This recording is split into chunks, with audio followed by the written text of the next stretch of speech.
Hello everyone, my name is Manish. मैं इस video पर बात करने वाला हूँ सीजी बोर्ड क्वेश्चन बैंक 2022-23 कक्षा 12वीं विषय भूगोल के बारे में बताने वाला हूँ। तो स्टूडेंट वीडियो को लाइक शेयर और यूट्यूब चैनल को सब्सक्राइब कर ले। इसका पीडीएफ टेलीग्राम ग्रुप पर मिलेगा, लिंक डिस्क्रिप्शन पर, तो जाकर इस पीडीएफ को डाउनलोड करें। इसी प्रश्न बैंक से बोर्ड परीक्षा में आपके प्रश्न पूछे जाएंगे, तो आपको सभी प्रश्नों के उत्तर आपको तैयार कर लेना है। इसका पूरा सॉल्यूशन आपको चैप्टर वाइज बताया जाएगा, तो चैनल को सब्सक्राइब कर ले। इसमें प्रश्न क्रमांक 1 से लेकर 4 तक ये प्रश्न दिया गया। प्रत्येक प्रश्न रहेगा 5 अंकों का। ये इकाई 1 का प्रश्न है।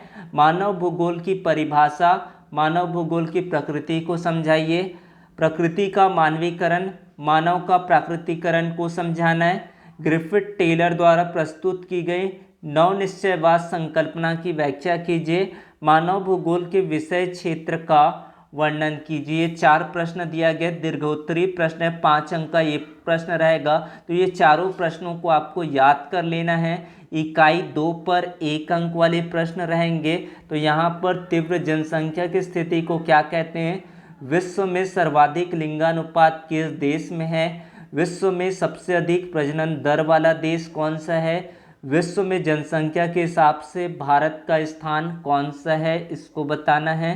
ये अति लघु उत्तरीय प्रश्न है। मानव विकास सूचकांक क्या है? निम्न मानव सूचकांक मूल्य वाले कोई 2 देशों के नाम लिखिए। लिंग अनुपात का अर्थ बताइए। कार्यशील जनसंख्या किसे कहते हैं? जनसंख्या वृद्धि किसे कहते हैं? 15 से 59 आयु वर्ग की जनसंख्या को क्या कहते हैं?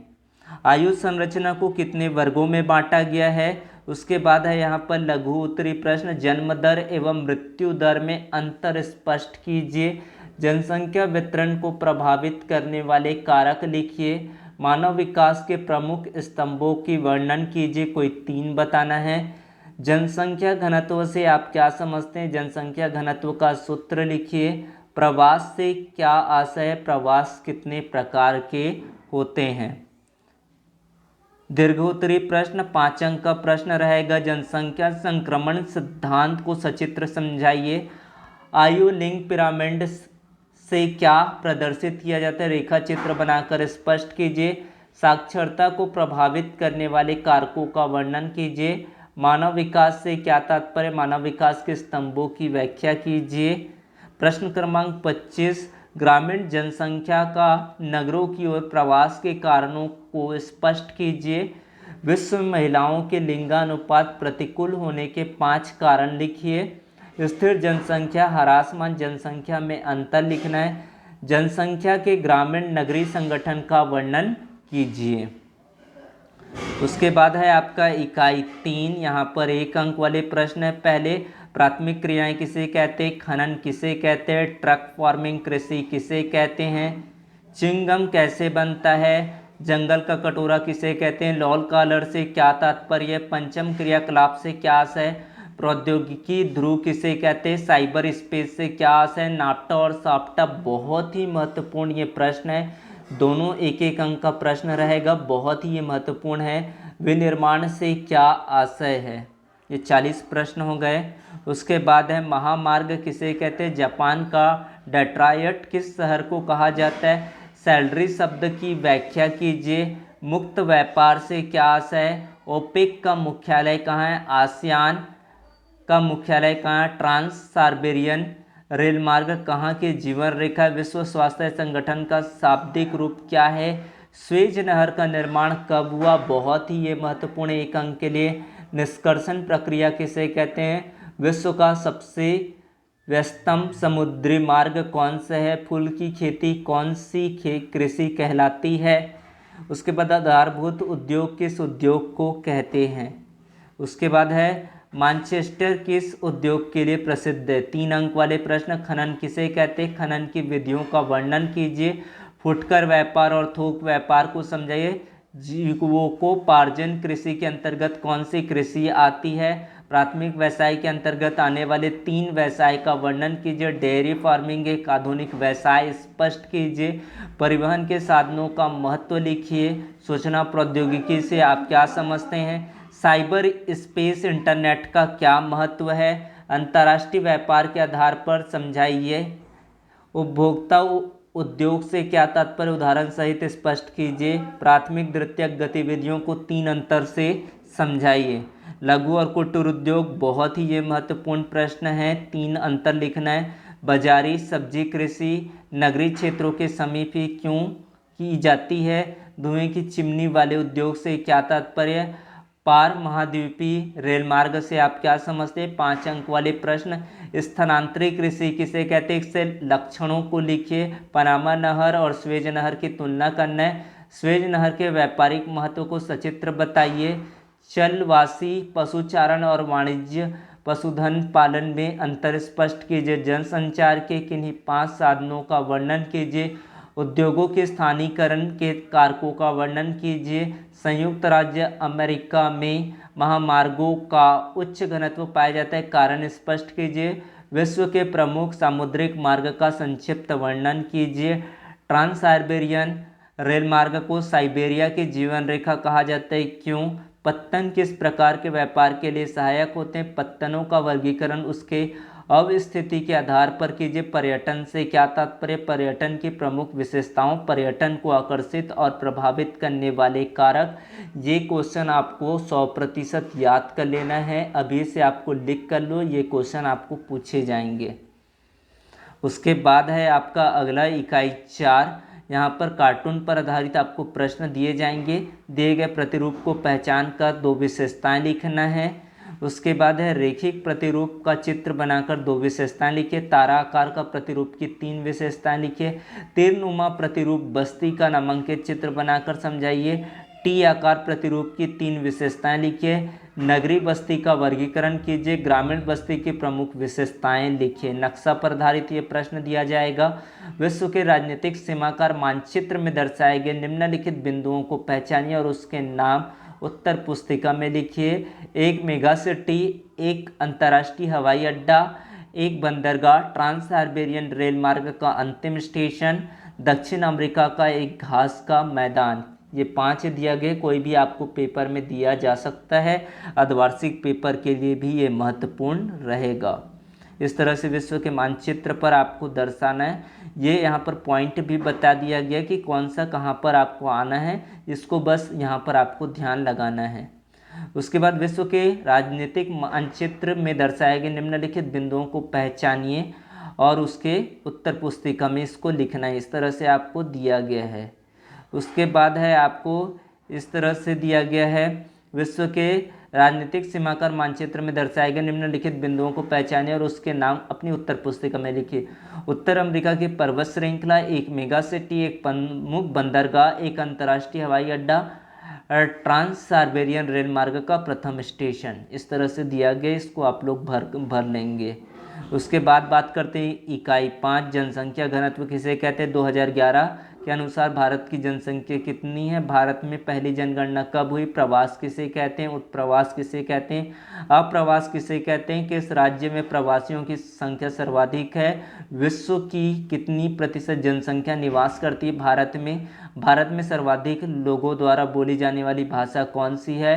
भारतीय संविधान में कितनी भाषाएं अनुसूचित है। प्रवास कितने प्रकार के होते हैं। भारत का पहला प्रवास किस महाद्वीप में हुआ था। 3 अंक वाले प्रश्न। प्रवास के जानकी परिणाम को लिखिए, कोई 3। प्रवास के सामाजिक परिणाम को लिखिए।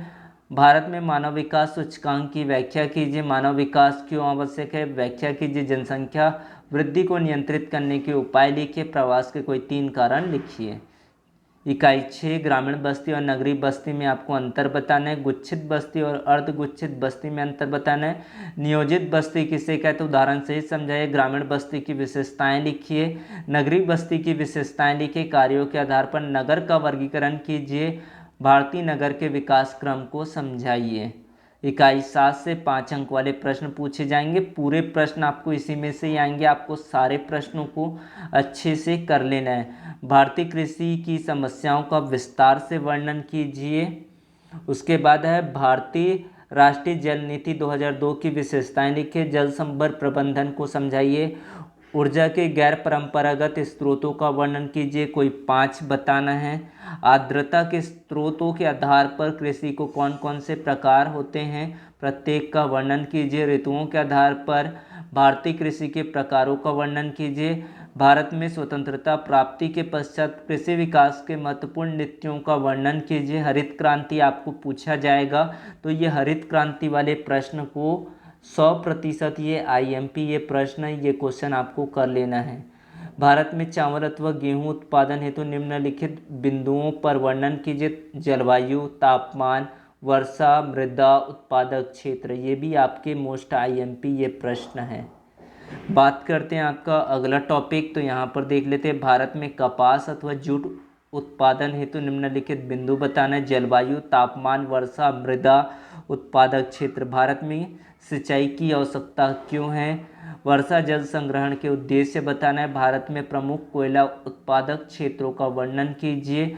भूरा हीरा किस खनिज को कहा जाता है? भूरा हीरा भारत में कहाँ कहाँ पर पाया जाता है, बताइए। चीनी उद्योग एक मौसमी उद्योग है। भारत के प्रमुख चीनी उद्योग केंद्रों के नाम लिखिए। गुजरात के औद्योगिक प्रदेश की किन्हीं 5 विशेषताओं को लिखिए। इंदिरा गांधी नहर कमान क्षेत्र का सिंचाई पर क्या सकारात्मक प्रभाव पड़ा? स्वदेशी आंदोलन ने सूती उद्योग को किस प्रकार प्रोत्साहन दिया? विवेचना कीजिए। तो ये क्वेश्चन आपको IMP है, तो ये क्वेश्चन आपको कर लेना है।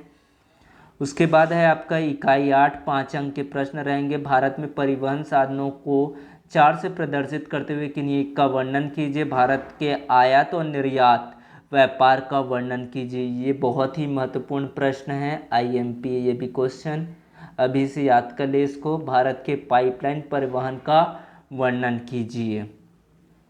उसके बाद इकाई 9, ध्वनि प्रदूषण किसे कहते हैं? एशिया के विशालतम गंदी बस्ती का नाम क्या है? जल प्रदूषण से मुख्यतः कौन कौन से रोग होते हैं? भू निम्नीकरण से आप क्या समझते हैं? ध्वनि प्रदूषण से उत्पन्न शारीरिक विकार कौन कौन से हैं? प्रदूषण से क्या तात्पर्य है? उसके बाद 5 अंक वाले प्रश्न, छत्तीसगढ़ के प्रमुख खनिजों का वर्णन कीजिए। बहुत ही महत्वपूर्ण है। छत्तीसगढ़ में लौह अयस्क के वितरण को बताइए। छत्तीसगढ़ के कोयला के वितरण को बताइए। उसके बाद बात करते हैं भारत के राजनीतिक सीमाकार मानचित्र के निम्नलिखित का पता लगाइए एवं संकेतों के साथ लेबल कीजिए। नर्मदा नदी, कच्छ का रण, दिल्ली, नीलगिरी पर्वत, चाय उत्पादक क्षेत्र। इस तरह से इसमें बताना है छत्तीसगढ़ के मानचित्र पर। इसमें आपको बताना है महानदी की मुख्य सहायक नदी छत्तीसगढ़ का प्रयाग, छत्तीसगढ़ का प्रमुख एल्यूमिनियम उद्योग, छत्तीसगढ़ का शिमला, छत्तीसगढ़ का हीरा उत्पादक क्षेत्र। इसको आपको मानचित्र पर दर्शाना है। उसके बाद भारत के राजनीतिक सीमाकार मानचित्र को निम्नलिखित का पता लगाइए। कर्क रेखा, थार का मरुस्थल, मन्नार की खाड़ी, छोटा नागपुर का पठार, गंगा नदी। उसके बाद आपको दिया गया छत्तीसगढ़ का बताना है। सुपल थर्मल पावर केंद्र, छत्तीसगढ़ का जूट उद्योग, छत्तीसगढ़ की राजधानी, दुर्ग का लौह अयस्क खान, छत्तीसगढ़ का लौह अयस्क खान। इसको आपको दर्शाना है। उसके बाद एक और दिया गया भारत का मानचित्र है। अरावली पर्वत, मुंबई, चिल्का झील, कांडला बंदरगाह, शीतकालीन वर्षा वाले क्षेत्र। और छत्तीसगढ़ में छत्तीसगढ़ की न्यायधानी, बिलासपुर, लौह इस्पात उद्योग, छत्तीसगढ़ का एक सीमेंट कारखाना, छत्तीसगढ़ का कत्था उद्योग, महानदी का उद्गम स्थान। इस तरह से इस मानचित्र पर आपको दर्शाना है। इस तरह से रहा आपका भूगोल का प्रश्न बैंक। आपको पूरा सॉल्यूशन कराया जाएगा, तो चैनल को सब्सक्राइब कर ले। धन्यवाद।